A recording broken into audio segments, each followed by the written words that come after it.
Welcome to season 7 of the It Factor podcast. New stories, new guests. If you want to come on a podcast where you can tell your stories, where you can talk how you want to talk, 7 years in, come on the It Factor podcast.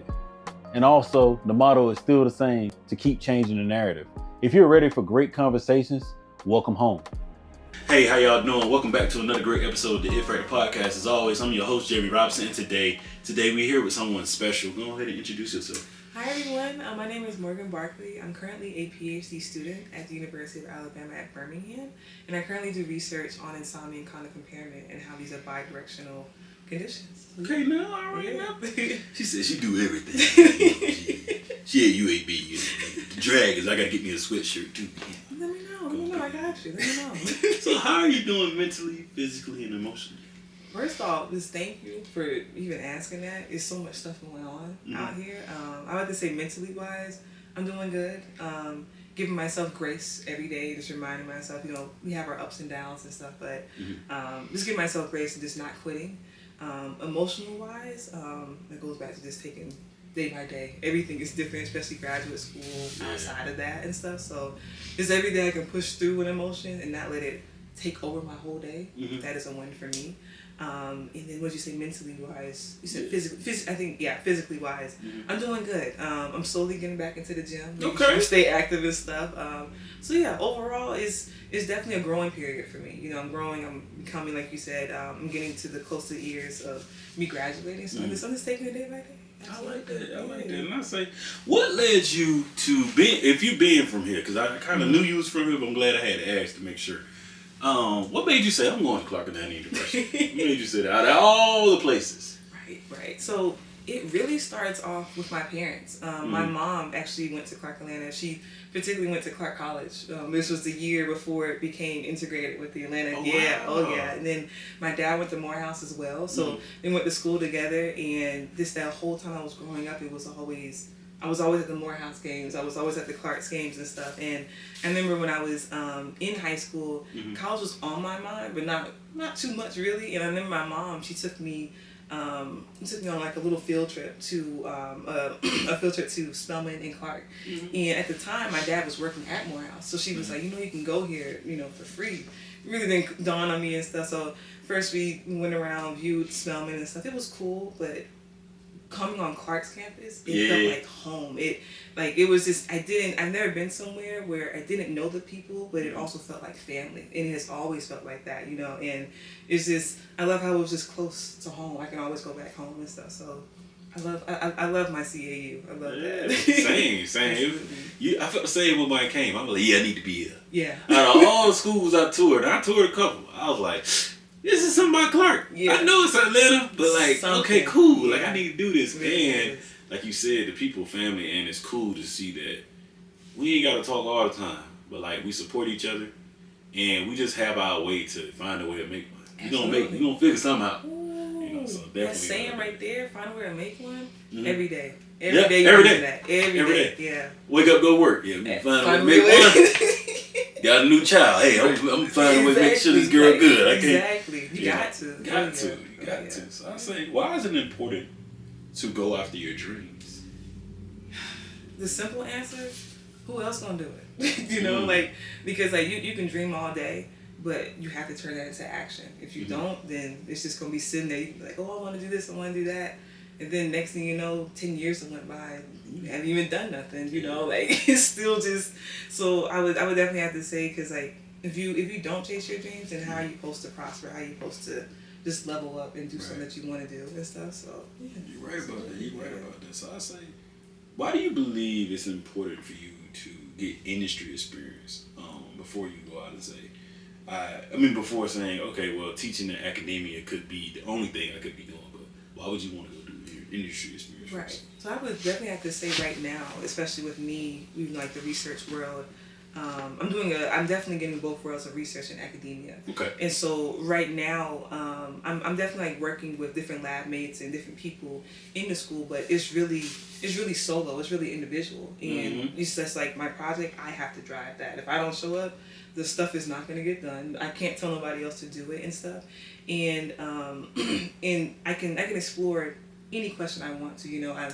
Right now I'm exploring insomnia and how cognitive impairment, and I can take that further. But I want to say when it comes to the industry side, the stuff that I'm doing right now in the research world, I can't really apply that right now to England right now because it's still kind of far ahead. Like I'm knocking down certain genes, but if you were to ask me, oh Morgan, how can I there's nothing I can do. I can't go in your body and delete a certain gene. So I want to see that industry side and just see how I can relate to what is going on right now as far as like therapeutic interventions to help towards certain conditions that we have right now versus the academia side. So I just want to be an all-rounded scientist, essentially, so I can have that mindset, like, okay, we're doing this research, but also how can we apply this to someone right now versus, because the stuff I'm doing, it probably won't be really hit the shelves or really be used until like years from now and stuff. So yeah. But it will be used. Oh yeah, it'll definitely be used. You'll help a lot of people. You'll help a lot of people. Definitely be used. Yeah. Yes, I love that. I said, what makes you want to teach at the high school level first? Man. So it really, I want to start at the high school just because just how my mom was a huge impact for me as far like the science wise, and she really ingrained it into me like growing up. I didn't even realize that she was doing that. But as I got older, I started to see that not everybody had that same journey, and so it starts young. So if I can plant a seed in this younger generation and remind them like, hey, you don't have to just be a medical doctor or a nurse. You can go do some research. So if I can just plant one little seed and it just kind of expands for them, like that's exactly what I want to do. And I just want them to know, like, because it's always, in high school we always have that mindset. You got to be a student athlete to get out of here, and you don't have to do that. You can rely on the biggest muscle that you have, which is your brain and stuff. So you can get paid for that to do that. So it starts young. I especially want to do that, especially for our, for the Black community and stuff. It's not common right now at all. So. I love that, and you are right. When it comes down to it, being from where I'm from, having two cousins that went to the league, uncle that played in the NFL, one and cousin that's continuously just still in the league now. Nice. You start to think like, dang, that's the only way I'll at least go to college. Like, and I had it. I was going to try to go to college and play football, and it didn't go well for me. Not because of football, but like health wise, like. Getting hurt, stuff like that, you start thinking, like, wait a minute, I'm doing this at 15, 16 years old, what's going to happen, down the line, it's fun now, and it may get me through school, but like you said, I'm smart. Exactly. Like, I'm not stupid. No. Like, and the world may think that, and a lot of us think that growing up, but I started sitting back in class, and like, I was looking at report cards, and like, damn. Exactly. Yeah. Like, okay, I can go to college. Exactly. How do I do that? And I stayed in my counselor office, man, and stayed on her. And when I told her I wasn't playing no more, she was surprised. Because she was like, dang, that was how you just going to get the scholarship. But she kept it real. She was like, but we can get you one with academia because you are smart. And just seeing even yourself going to Clark to run track, I mean, at the end of the day, the cool thing is, you got to do that. Right. But one thing I like about Clark, and I hope it don't ever change, is it's not sports first. Yes, they getting better since we in all type of sports. They getting more notoriety. Kids are moving different when it comes to college athletics, especially the HBCU level. But the cool thing is, it's school first. Absolutely. And I respect Clark for that. Absolutely. And they definitely let you know that real quick. Oh yeah. Oh yeah. Absolutely. Absolutely. Yeah. So I say, who is Morgan outside of all you're known for? I'm definitely a mentor. I'm a big sister. And I'm just your average person. I just do the regular things that people do, but I'm your typical friend and stuff. So I'm really just your average person. Like I can't even. There's nothing else. I'm just laid back. Yeah, I'm just really laid back. I really stay close to my family, my friends, and stuff, and just making sure I'm impacting or trying to encourage as many people as I can and stuff. So, but yeah, I'm just your average person. Yeah. And what made you want to study insomnia and cognitive functions? That's what you study. Yeah. Doing your thing. So it's really just we were talking about this the COVID during the COVID pandemic and stuff, and I feel like just like in general, like when we're growing up, it's hammered into our brains that sleeping you need sleep. If you don't have sleep, You're not going to be able to function. You're not going to be able to do anything kind of physical. You're going to feel it, like in your body and stuff. And it was one particular reason. It was during COVID time. We were stuck in the house, and I said I was going to just redo my whole room. So redid my room, and I was like, I want to add some really cool blue LED lights. Whole vibe was nice. But it was, I started going a couple weeks without sleeping, like straight without sleeping and stuff. And I didn't know I was suffering from insomnia at the time. But then fast forward to me getting into graduate school, have my own apartment, and here I go again with these blue lights all in the house and stuff. So now I'm in class and I'm doing what I need to do, but I'm struggling. And I'm like, why am I struggling? Why am I having trouble, not remembering the certain things? And come to find out, I was reading something in class, and it said, it's certain lights that will decrease, that melatonin that will keep you awake. And at the time, it really wasn't clicking for me. Yeah. And then everything just started to click. I said, dang. Like I said, and it all goes back to your environment. Everything affects you. And it's like you were saying, like growing up, in high school and college and stuff, you pull an all-nighter, you're able to get back up real quickly and stuff like that. But after a while, it's no. Like that can really impact you, and everything. So there's a lot that goes into it, environmental-wise, just like what we're putting into our bodies. So I just had to say it was just a full circle moment, like when I went through it, and then like my PI kind of pitched the idea of insomnia cognitive impairment, and I said, I want to do that because there's so many people that that get affected by insomnia or just heavy sleep deprivation, problem and stuff. So it was just really interesting. It was like, and what's happening, Yeah. So I like that though, because you make me think now, and I literally thought while I was writing everything down, I do my thing with it being 7 years, but I was sitting there, okay, insomnia. Why she studying? And I was like, you know what? I'm pretty sure she has went through this or something. Yeah. And I'm glad that you're good, but I'm glad you was able to study and see what's going on. Oh, yeah. But the long-term effects of sleep and with those lights, I really do be seeing. I see gamers, all type of people have that. And I have a guy that's close to me, he actually coming on the show. And he literally has talked to me and said, yeah, man, I be at night, my best ideas come, da-da-da. Or when I'm writing the comic, I can stay up and do stuff, right? But I do know I got to be a husband, a father. I got to work in the morning. Like, okay, Jeremy, we need to get these 5 to 8 hours of sleep. Because if not, I'm not going to be the best person, I could be in. Over time, it's going to hurt other things in my health. Oh, yeah. So you do need your sleep. Ooh, and it just spirals. Like, it just leads to just so many. It's not just like your friend, like the whole gaming community, just different people, like, oh, the lights are cool, but turn those jokers off at like a certain time and just stick to like your sleeping regimen, because if not, it's going to lead to, it's not just cognitive impairment, it can lead to cardiovascular disease.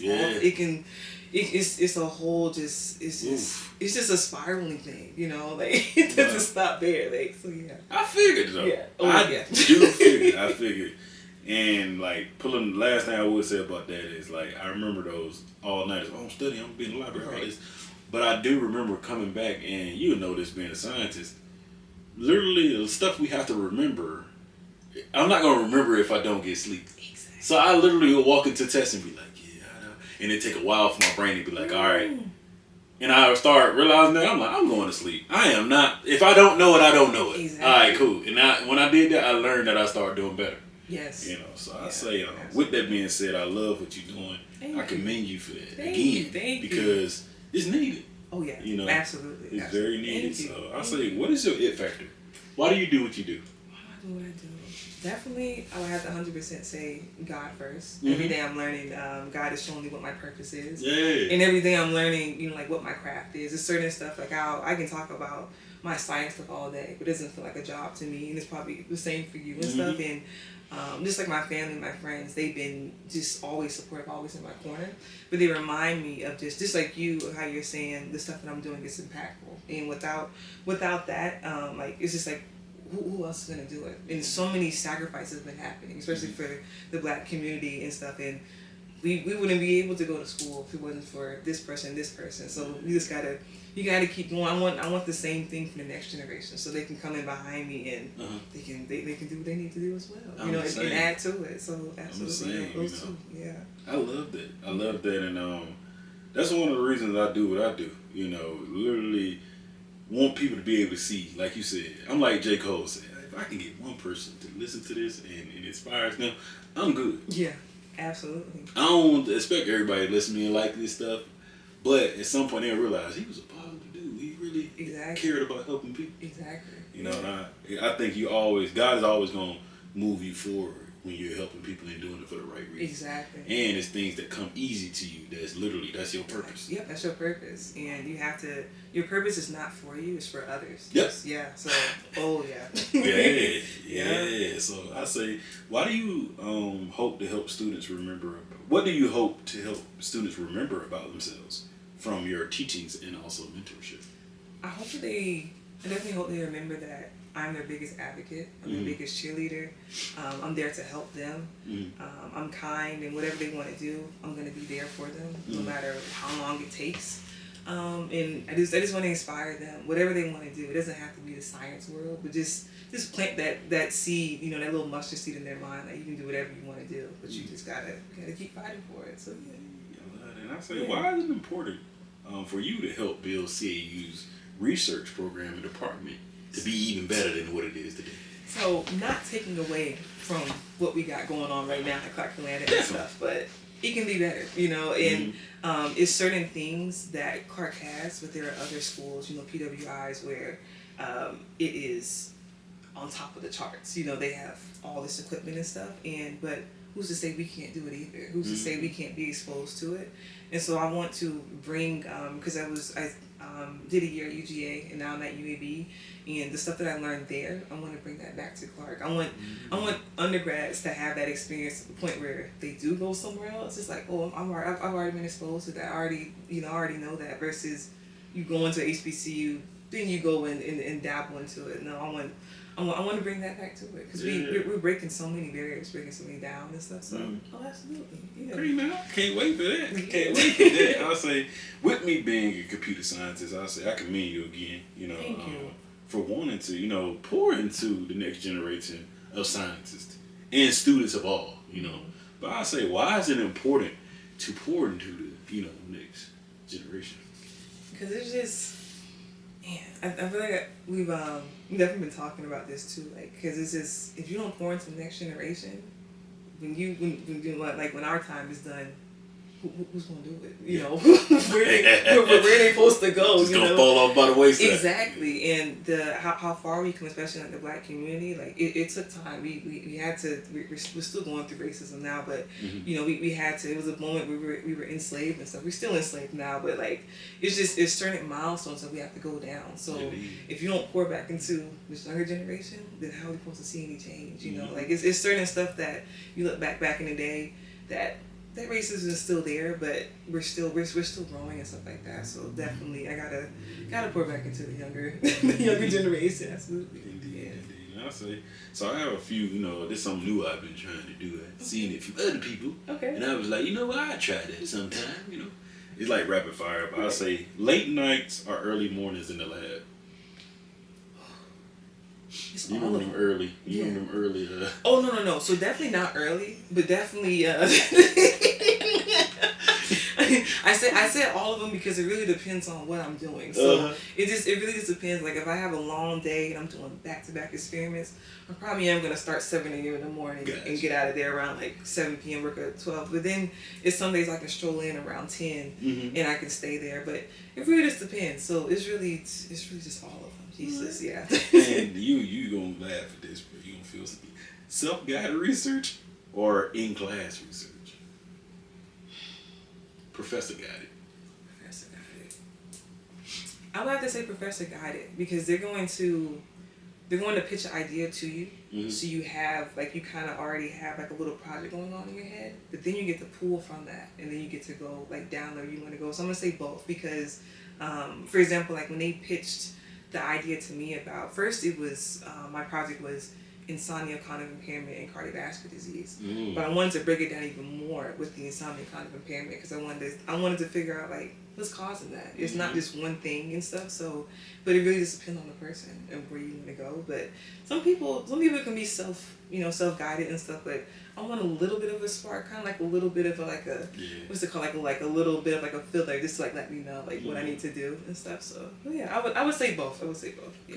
And I would say PWI, HBCU. HBCU. HBCU. I love you. I am so biased. That shouldn't even be a question. It shouldn't even. No, it's always HBCU. It's always HBCU, and I'm so thankful and I'm so proud. You can probably attest to this too, of just having that community around you and going to a school where everyone looks like you. Yes. Like, and no one is sizing you up. No one is looking down on you. And like, cause we were talking about this earlier. Like, I remember at Clark where you would get out of class and they'd be like, "Oh, we're going to the library to study." Do this, yeah. But everyone wanted the whole class to study. It wasn't "Oh, we're not gonna help you." No, like you get to a PWI. Oh no, we're not doing that. We don't do that here. It's like, man, I'm not even trying to. I just want to see how you got to where you. I also want to see how you learn. Like, exactly. It can help me. Exactly. You done went to the best schools. I did it. Exactly. You know, right. So it's just definitely HBCU, but it's just I'll say, how was your track career? Whew. As far as like college wise, or just all over, because I'm pretty sure you had been doing it for a little while. Oh yeah.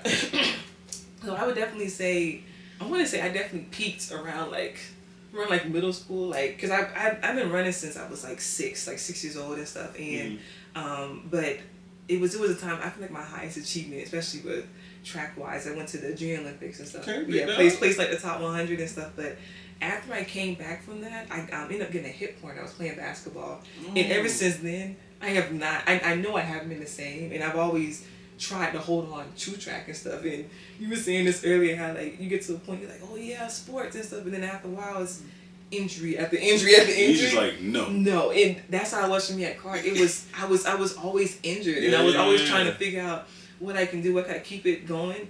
And when I found that science side, I said, I'm not. I just let it go. I said, that's not for me and stuff. So yeah, I had to tell you all camera. I'll never forget the conversation. But I was, I'm not doing this. What? It was crazy. But you feel so much better. You feel so much relieved. You know, you're not a student athlete. It's like I don't even have to get up early in the morning anymore. The only thing I missed was the camaraderie and the working out. Cause I tell you, it's the best shape of your life. You're gonna be right where you're supposed to be. Oh my goodness! You know, it's structured. And it was structured, and it was someone going, "Get up! You gotta be there." You know, now it's just, if I want to lay in the bed, I got to do this. Right. Okay, I'm gonna go walk. Right. Cool. Right. So, I say, who inspired you to want to study biomed? Okay, so just in general, like that science world to it. It's definitely my mom. She definitely instilled that into me. She is a biology teacher. Now she's been doing that since before I was born and stuff. And she would make me do certain stuff. Like every summer, I was forever doing a science project or science fair project or something like that. And part of like my anytime I would get in trouble, it was definitely discipline. I get a spanking and stuff. But afterwards, it was go grab that science book.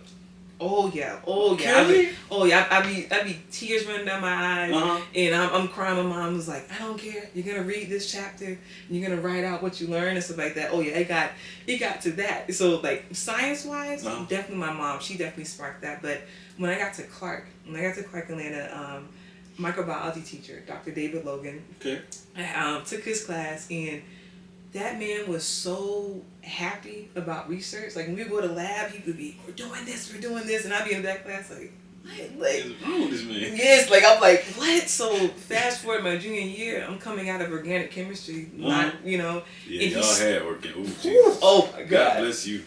And he's standing there. And I'm thinking I'm just bumping into him. He was like, "Hey, bro," he was telling me he wanted me to walk with him. So we're walking with him, and he goes, "Hey," he goes, "When you go to this meeting with me," and I said, "Okay," So we go to the meeting, and it's these people from the University of Georgia. They're sitting down, and they're pitching the idea of HBCU students needing more like research experience and stuff. And so I'm sitting there, I'm taking it in, but it's not really hitting me and stuff. And at the end, the person that's kind of pitching it, he's over the whole program at UGA, bringing in these HBCU students. And he goes, "Hey, Morgan," he goes, "I'm really looking forward to looking over your application." He's like, "I'm just waiting for your letter." And I look at Dr. Logan kind of like, what? And he goes, "Yeah, me and Morgan have been working on that." Turns out he kind of like pushed me into it and stuff, but he was the reason why, like he was the true reason why I went down that whole research and biomedical field. If it wasn't for him, I don't even think I would I don't even think I went down like that research side to it. So definitely my mom and definitely Dr. Logan. Like if it weren't for them two, no, would not be. And I respect that. I think you just made me think of something from my childhood. My mom really did that too.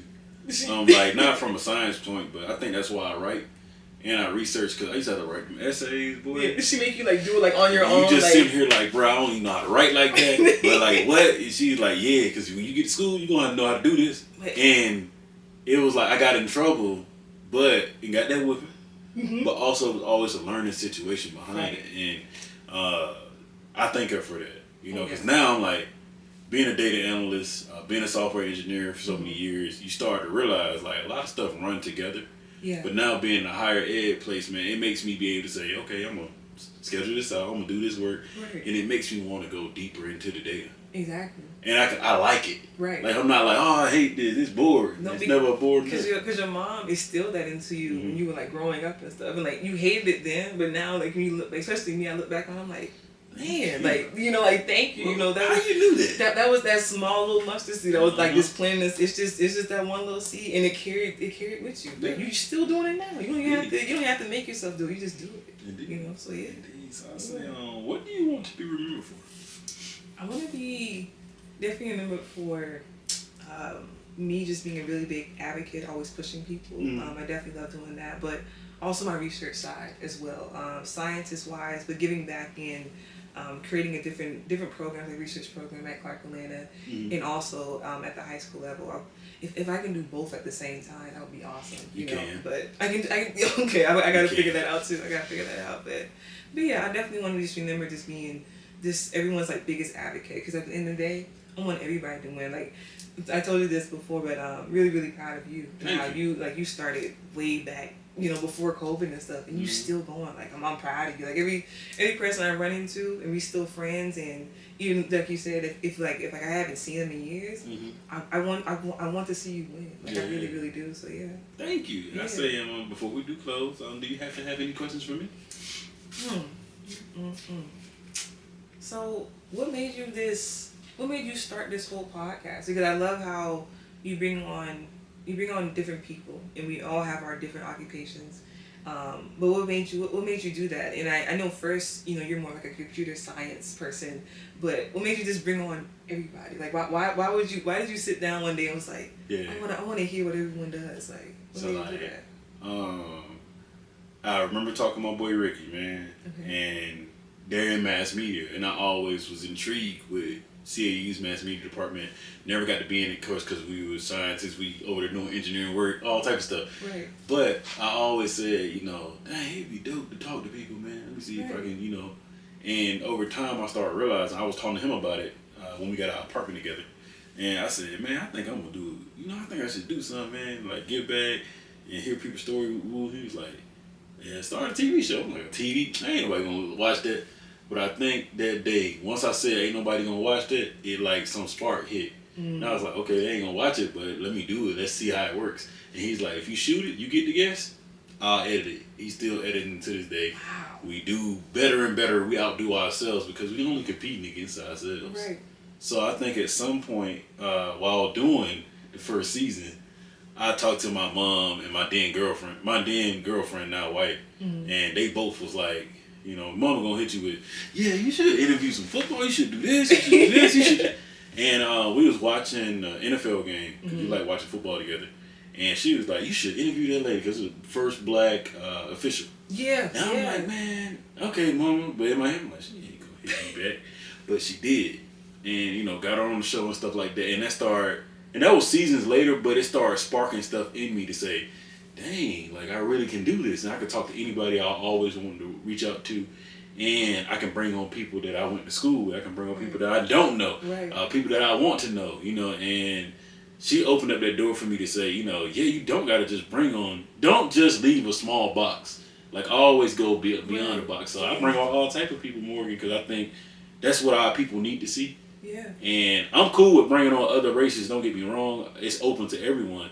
But it's cool to see so many black people doing amazing things. Yes. And it's something you can go on YouTube and see positivity, not negativity. Like you can literally see, dang, they really doing, oh, she getting hurt. Jeremy at her graduation, what he said? Yeah. Or he traveled all the way to Wisconsin to do a show. Like, Yeah, because I'm gonna show love because it ain't about me. Right. I don't need to get the glory, you know. So I think that's what now that I'm in it, I know that's why I'm able to do it, and that's why it's been 7 seasons. Gotcha. Probably be 7 more. Oh, it is, and I'm really proud of you. Like just seeing, cause like I'm always watching. Like I'll definitely be in the lab, have my headphones on, and I'll have it to the side. Oh yeah, that's why I said like I've been watching. I always support, and you're right. Like just seeing what everyone is doing, because we're all doing different things and stuff. But just seeing how far you've come to the people that you're getting on now, like it's I can't even name all the people you've been getting on, but it was a couple people I seen on ESPN. I said, you just like, you know, like, but I'm really, really proud of you, like, and definitely like, keep going, and just like you, even though you had that small mindset, and you was like, oh, no one's gonna watch it. People are watching. People are watching, and it's growing. Like your followers are growing and stuff. Your views are growing. So just keep going. Thank you. Yeah, definitely. I'm proud. And that's it. Thank you, man. That's the show. See, ain't no reason to be nervous. It's just like you said. We were just talking, you know.